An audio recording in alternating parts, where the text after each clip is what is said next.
Hi, everybody. This is Gail Carson, and as you know, I'm recording at the Idea Fitness Convention, Idea World, and I have with me one of the highlight presenters here at Idea, Rob Glick. And Rob is the Senior Director of Group Fitness, Yoga, and Cycle at Lifetime. He was named the International Presenter of the Year by CanFit Pro and the Best Male Presenter by ECA. He holds a BS in Exercise Science and continues to bring cutting-edge education, programming, and formats to the fitness industry. He's a master trainer for Schwinn Cycling, co-creator of Empower, the 5-star instructor, development program, and presents education regularly at many of the industry's top conferences. And if you want to join him for one of his classes, he teaches weekly at Lifetime in Laguna Niguel. Well, welcome, Rob. Thank you, Gal. It's a pleasure to be here with you. And I've known Rob for, 10, 12 years now. And he's still going strong, just like me. And I guess the question I want to ask you, but you have a BS in exercise science, so you must have started young. How did you get into the fitness industry? It's funny that you asked that. It's really interesting. When I first graduated high school, so when I was in high school, I had a friend of mine that was teaching at that time. It was just called aerobics. There was only like aerobics and conditioning, right? Which is so funny when I think about it, because that was the most anaerobic class that ever existed, right? So I would go and I would take her classes, and to be honest with you, I wasn't very good. But it challenged me, and I loved the challenge. So I fell in love with taking classes and being in that environment. I surfed, I played sports in school, but my oldest brother was a pilot. So I thought, I'm going to go to school to be a pilot. And I went to school starting to be a pilot. But the whole time that I was working on that as my first thought for a degree, I was working in a health club. And that's when personal training was just really starting to get going. And a lot of people would ask me, can you train me? And, I thought, it's a lot of responsibility. I know how I train myself, but I'm not really comfortable training somebody without feeling like I can do that and have the education to do it. And it just so happened that the local junior college by where I lived, called Orange Coast College in Costa Mesa, California, had a fitness specialist program. So I decided to sign up for that, and a beautiful man by the name of Leon Ski ran that program, and I fell in love. I was like, this is my home. These are my people. So I finished that specialty program, and then I went to Chapman University with the thought that I would go into physical therapy and get my master's degree in physical therapy. So I did my first 4 years, got my degree in exercise science with a minor in nutrition, and I thought I'm going to take a couple years off and just teach classes, do personal training, get some more money in the bank, and then I'll go back and get my master's in physical therapy. And it's been a little bit more than a couple of years. Yeah, and you teach so many different things, Rob. I mean, some people are great at one thing and not at another, but you do a lot of different things. I often say, and this is kind of in our 5-star programming that we developed, is almost what it is that you're teaching is less important than the kind of connections and relationships that you're building. Content comes second to connection. And creating connections and relationships is much more important than correcting people. And so for me, it's always been about those connections. And whatever the style of class is just an avenue to impact people to have a healthy way of life. So when I first started, it was, like I said, high-low steps quickly followed after that in conditioning.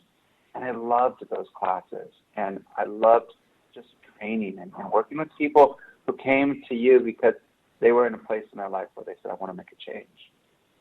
And then, as the industry evolved, you just evolve with it, right? Or you are evolving, as the trends change, you happen to be just going that direction.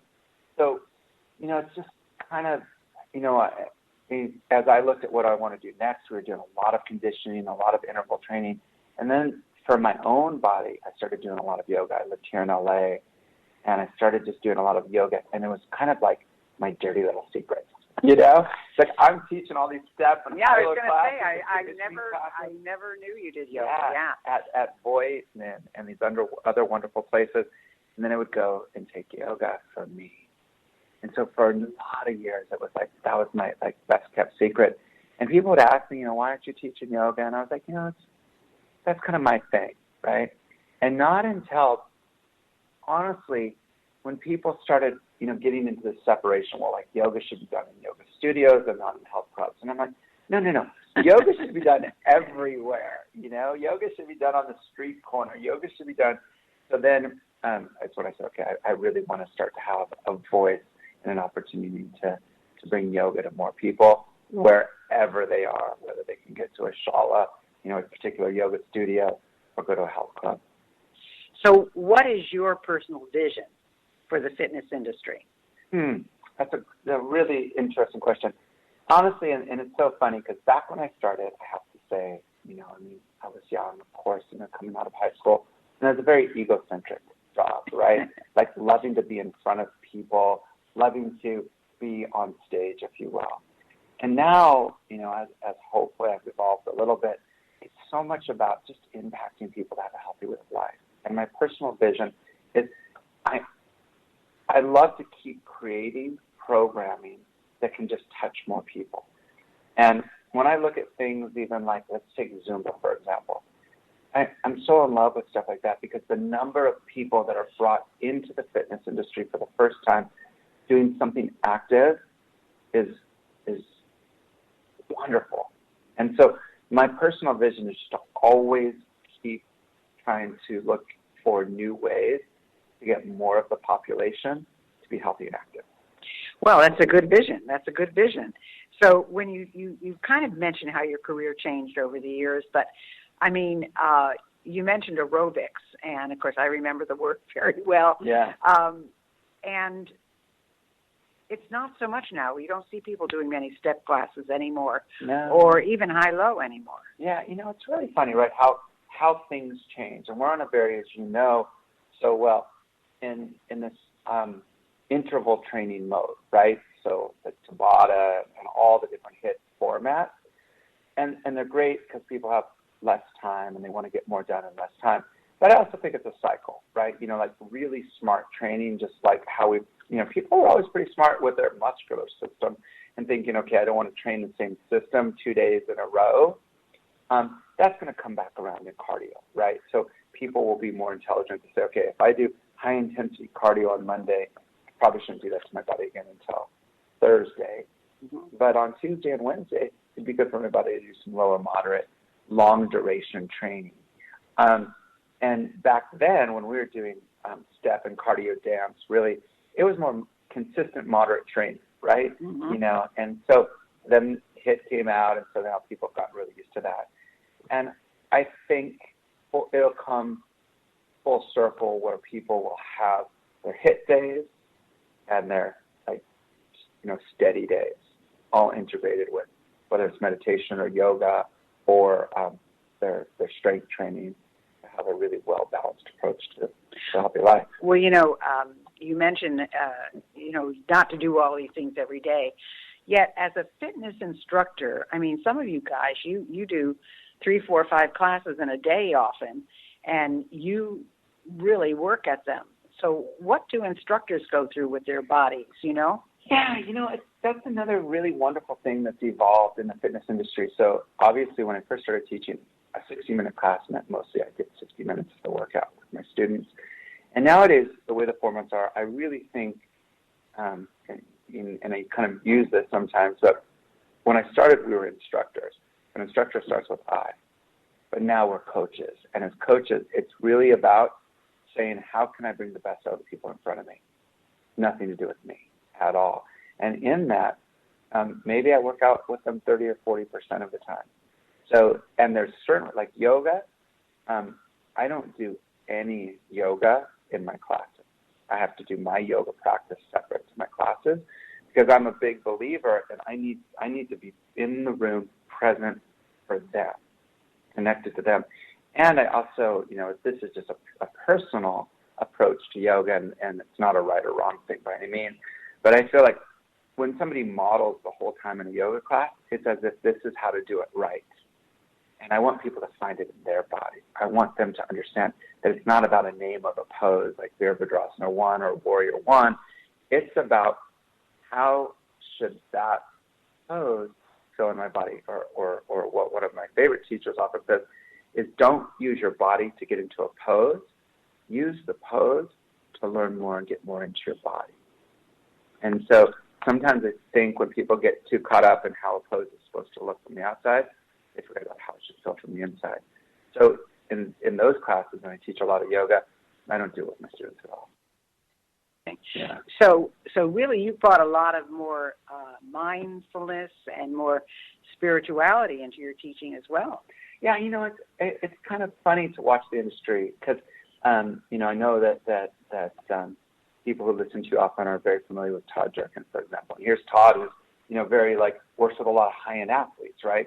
And you watch the whole industry, and you'll see that whether it's, as you would say, like spirituality or mind-body or a deeper connection to the reason why you're taking care of yourself, is coming up through everything everybody does. It's not just yoga anymore. I look at our Metcon classes. Tomorrow I'm going to teach a class called Magnificent 7. And what Magnificent 7 is the circuit training class looking at the 7 biomotor skills to improve athleticism. So we've been talking about functional fitness for so long. It's okay, I'm functionally fit.